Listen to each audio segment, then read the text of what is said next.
Good, family? Back with another video. Now today, I'm going to be reacting to how the rich steal from the poor. Richard Wolff, my guy, loving him. Loving my guy, Richard Wolff. He be dropping them gems.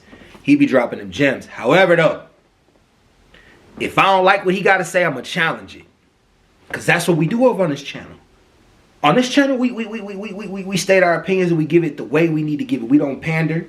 We don't do none of that. We talk from what we agree with, and we talk from what we disagree with. Whether you're conservative, liberal, you can come over here and you'll love everything about it because I critique conservatives and I critique liberals. So, subscribe to the channel, turn on post notifications. You already know what to do. I can't wait till I climb it high enough to where I ain't got to say that at all. We just hop on and we just get right to the reaction, But yeah. Let's get it. Let's go. Shit. Marx was interested in the relationship of people in the process of production. That he's interested in the factory, the office, the store. What goes on, and by that he means what are the relationships among the people that come together in a workplace. And what he analyzes is that there is something going on there that has not been adequately understood and that has not been adequately addressed as an object needing transformation. Now, what does he mean? Okay. The answer is exploitation, which he defines mathematically in the following way. Okay. Whenever in a society, any society, you organize people, adults, not the children, not the sick, but, healthy adults, in the following way. A big block of them, a clear majority, work. That is, they use their brains and their muscles to transform nature. Okay. A tree into a chair, a sheep into a woolen sweater, whatever. Okay. In every human community, Marx argues, there are the people who do that work, but they always produce more chairs, more sweaters, more hamburgers than they themselves consume. Whatever their standard of living.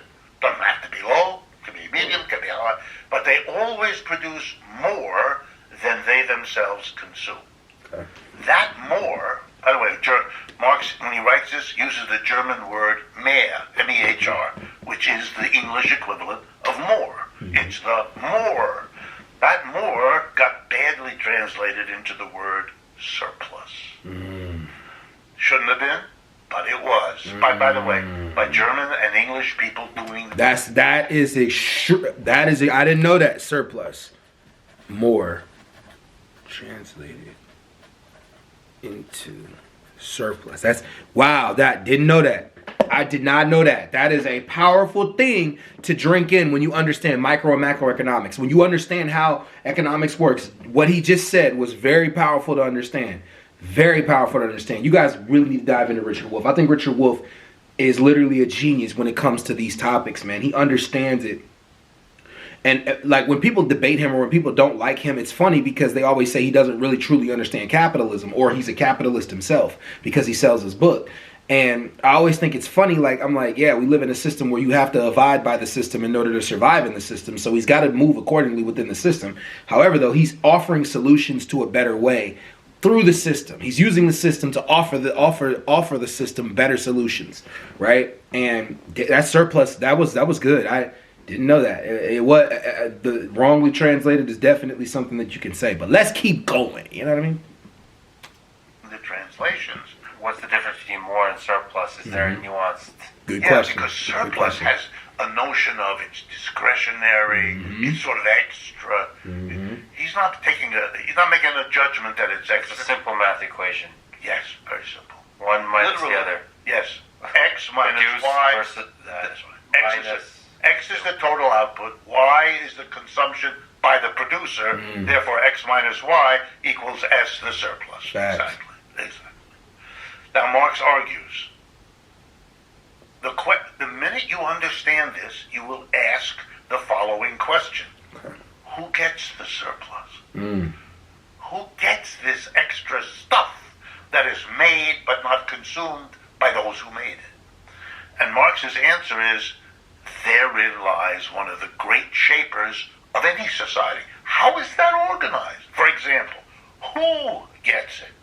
What are they asked, if anything, to do with it in exchange for getting it? Mm-hmm. What's their social role? Mm-hmm. For example, here we go now. If you get this, and you get the core of it anyway. And I don't charge much. The workers themselves could get it. Less than lawyers. Right, that's right. The workers themselves could get it. Yes. That's the closest Marx comes to a definition of communism. Mm. Communism would be if the workers who produce the surplus together decide what to do with it. So this has to do not just... And I want you to think about this, right? Let's say surplus, whether it means surplus in money or whether it means just surplus in supplies, right? So if the workers got the surplus of everything that was going on, we wouldn't really there wouldn't be people for working at a bank or a CEO making $7 million to $9, $10, $20 million, and people at the bottom making $15 an hour, barely even able to survive, right? And that surplus would go back to the bottom, and it would allow people at the bottom to be able to, it would actually be true trickle down economics. It would truly be, not trickle down, but supply side economics.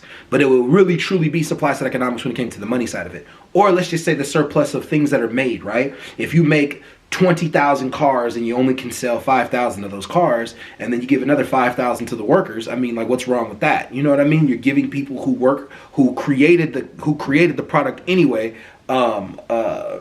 a point in the product. All this is debatable, but like, definitely I get what he's getting at, like, on both ends of the surplus. Like, the surplus, who gets that?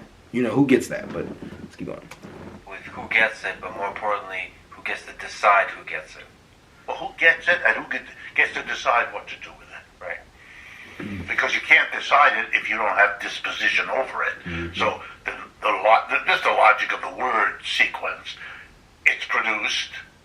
Marx uses the word appropriated. In other words, whose property, who gets to decide, if you like, what happens. All that property ever meant is who gets to decide and who's excluded.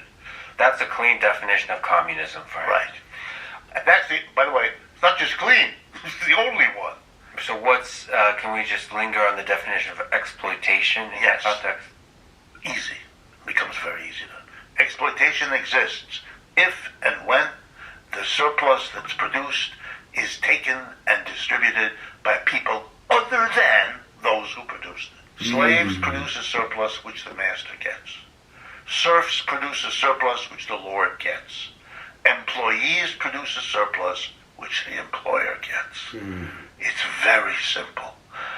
These are exploitative class structures because one class produces a surplus appropriated, distributed by another group of people, not the ones who produced it, which creates hostility, enmity, envy, anger, resentment, and all of the problems you can lump under the heading class struggle.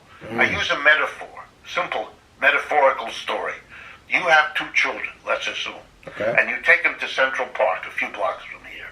It's a nice day, and the children are playing, and in comes one of those men with an ice cream truck comes by. Ding-a-ling-a-ling-a-ling, your children see the ice cream. Daddy, get me an ice cream. So you walk over, you take some money, and you get 2 ice cream cones, and you give them to one of the children. The other one begins to scream and yell and howl. Obviously. What's the issue? And you realize you've just made a terrible mistake. So you order the one you gave the 2 ice cream cones to, give one of those to your sister or your brother or whatever it is.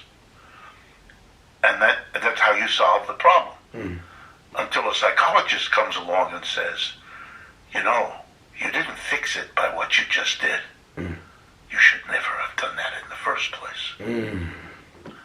My response, so you understand, all of the efforts to deal with inequality in economic, political, cultural, these are all giving the ice cream cone back to the kid. You should never do this in the first place. The reallocation of resources creates bitterness in the populace. Look at country is tearing itself apart now in a way that I have never seen in my life, and I've lived here all my life, and I've worked here all my life. It's tearing itself apart, and it's tearing itself apart basically over the redivision, the redistribution of wealth, having so badly distributed in the first. But that's all in Marx. And notice, as I explained to you what is going on in this tension-filled production scene in the office, the factory, the store, I don't have to say a word about the government. I'm not interested in the government. The government's really a very secondary matter to this core question. And here comes the big point. If you make a revolution and all you do is remove the private exploiter and substitute a government official without changing the relationship, you can call yourself a Marxist all day long, but you're not getting the point of the Marxism. The point was not who the exploiter is, but the exploitation per se. You've got to change the organization of the workplace so there isn't a group that makes all the decisions and gets the surplus vis-a-vis another one that produces it. If you do that, you will destroy the whole project. You will not only will you not achieve what you set out to get, but you'll so misunderstand it that the Germans again have a phrase, es geht schief. It goes crooked. It doesn't go right. The project gets off the rails because it can't understand either what its objective should have been, and therefore it doesn't understand how and why it's missing its objective. It just knows that this is not what it had hoped for. Man, I couldn't even. Like I had no reaction to it because everything he was saying, I was like, oh man, I agree with word after word of what you're saying. I want to even break it down. Even, you know what's? Now I'm gonna have my reaction. Okay, you know what I think is interesting, right? I'm gonna make 2 points, right? The first point I'm gonna make is that there's a company that I work for, where the CEO, there's a company that I worked at, where the CEO was making $9 million, right? The CEO was making like $10 million, somewhere around there, right? And what was interesting was it was time for increases, right? It was time for increases for the managers. And the highest manager got a really good increase, but the lower managers got a terrible increase to the point where they were upset, right? They were really upset about that, right? But yet the CEO that year got $1 million increase, right? So like, okay, the CEO, the average salary that people can use to live is between $50,000 to $60,000 a year, right? That's by yourself too. That's not having a whole entire family, but you can budget it and make it off with a family. You go up $70,000, $80,000, $90,000 a year, you're in a good place, right? You're in a really good place with your money. But to get to $1 million, right? To get to $1 million, 7, 8, 9 million. Like you can't hand at least 4 million of that back to the people at the bottom and like bring them up a little bit, give people a decent bonus. You know what I mean? That's the one point I'm going to make about like what Richard Wolff was saying. The next point I'm going to make is that it's funny how like there's a lot of people I know that cannot stand the ideas of socialism. They think that socialism is a terrible concept. They think the whole idea of Marxism is terrible, but they don't even know that Marx, all he was trying to say was the exploitation is wrong. If we get rid of the exploitation, then we'll have a better society. But until you get rid of the exploitation, you're always going to have this bitterness. And I couldn't deny anything he just said, man. Richard Wolff killed that one, y'all. All right, y'all. We out.